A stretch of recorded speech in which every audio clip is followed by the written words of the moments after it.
Ini yang paling terkenal dari Pythagoras, ideologi pandangan bahwa number is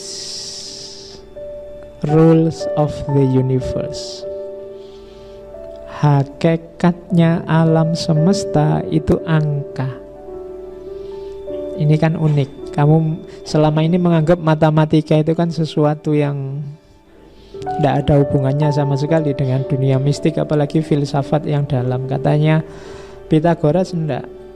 Matematika itu adalah hakikatnya hidup.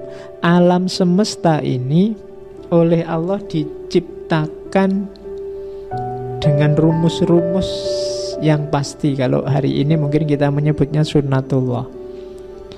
Dan dasarnya sunnatullah itu harmoni. Harmoni itu pasti matematika. Nanti Pythagoras ini juga nanti dikenal juga sebagai ahli musik. Ada cerita satu ketika ada anak muda yang nafsunya meledak-ledak, nafsu syahwatnya. Kayak kalian mungkin habis nonton video yang kamu download itu. Iya. Terus anak muda ini didekati oleh Pythagoras. Terus Pythagoras bernyanyi. Jadi mendengarkan lagunya Pythagoras itu nafsunya langsung turun. Ya, boleh kamu coba. Ya, nanti kalau ada temanmu lagi bernafsu kamu nyanyi. Nanti kan nafsunya hilang ganti marah. Oke. Nah, dunia ini hakikatnya adalah angka-angka. Angka-angka itu berarti harmoni-harmoni. Kalau pakai bahasa kita itu sunnatullah.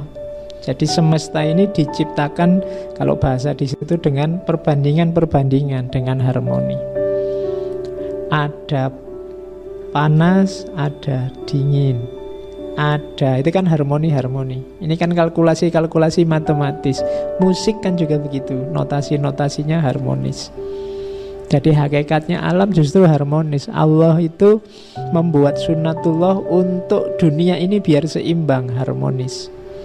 Dan ngomong harmoni itu kan ngomong hitungan-hitungan, perbandingan-perbandingan. Begitu harmonimu kacau, kalau manusia secara fisik mungkin dia sakit. Kalau alam ya mungkin kadang ada bencana, kadang ada itu. Itu karena harmoninya rusak. Jadi hakikat hidup ini, hakikat dunia ini itu sifatnya numbers, angka-angka, matematika. Maksudnya apa? Dia berada dalam konstruksi harmoni-harmoni, perbandingan-perbandingan. Nanti ini mungkin diadopsi oleh, kita kenal falsafah yin dan yang, kemudian kita kenal falsafah, kalau di Jawa ada sastro jendro, itu kan sebenarnya ngomong harmoni-harmoni. Kebaikan dan kejahatan itu ya ada dalam rangka harmoni-harmoni. Kalau tidak ada kejahatan ya mana ada kebaikan. Kalau tidak ada orang sakit ya mana ada dokter. Keberadaan dokter meniscayakan adanya orang sakit. Nah, itu harmoni-harmoni. Kalau tidak ada orang miskin, mana ada orang kaya.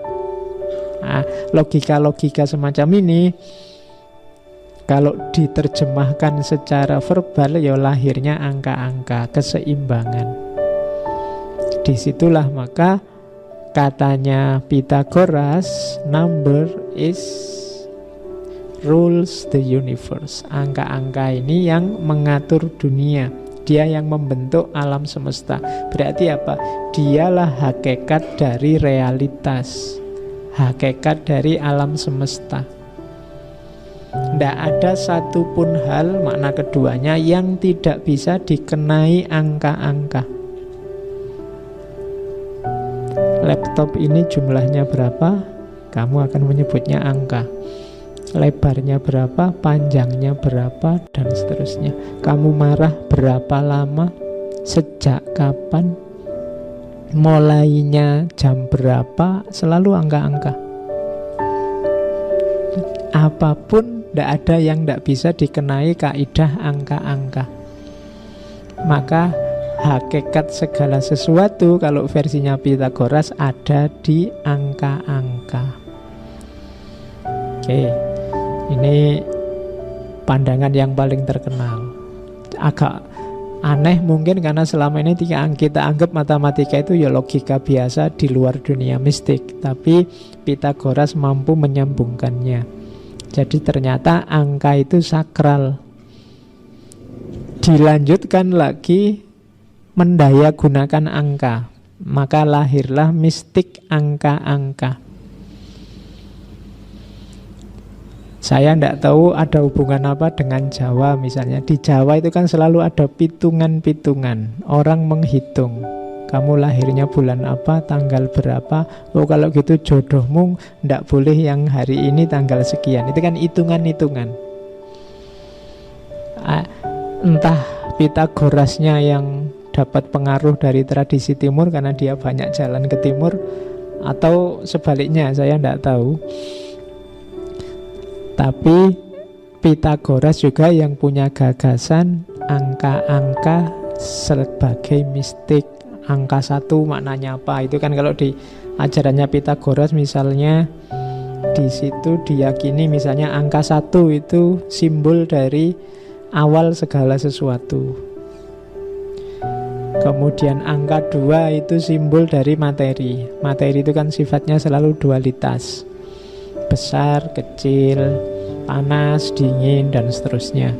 Angka 3 disebut bilangan ideal, karena 3 itu ada awal, ada tengah, ada akhir. 3 juga sakral karena dia jadi titiknya sebuah segitiga. 3 juga dianggap sakral karena simbolnya Dewa Apollo. Membaca semacam ini itu yang disebut mistik angka.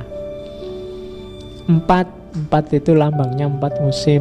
7 itu jumlah planet. Saat itu orang ngertinya jumlah planet masih 7. Jumlah dawainya Lira. Kemudian ulang tahunnya Dewa Apollo dan macam ini namanya mistik angka. Jadi angka ternyata ada maknanya.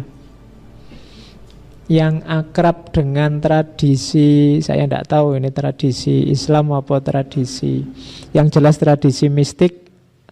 Mungkin teman-teman pernah dengar istilah rajah. Rajah itu kan tulisannya angka-angka. Kadang 4, ada kotak, terus 4, 3, 2, 1, pokoknya dijajar-jajar gitu. Terus kadang ditulis, terus dilipat.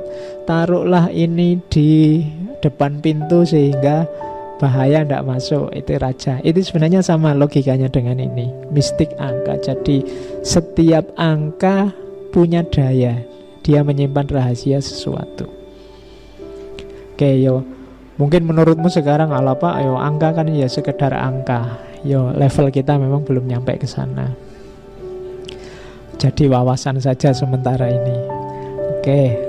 Itu kan musyrik Pak, itu kan bid'ah, ya enggak apa-apa. Ya kalau kamu anggap musyrik ya jangan dipakai, kan gitu aja.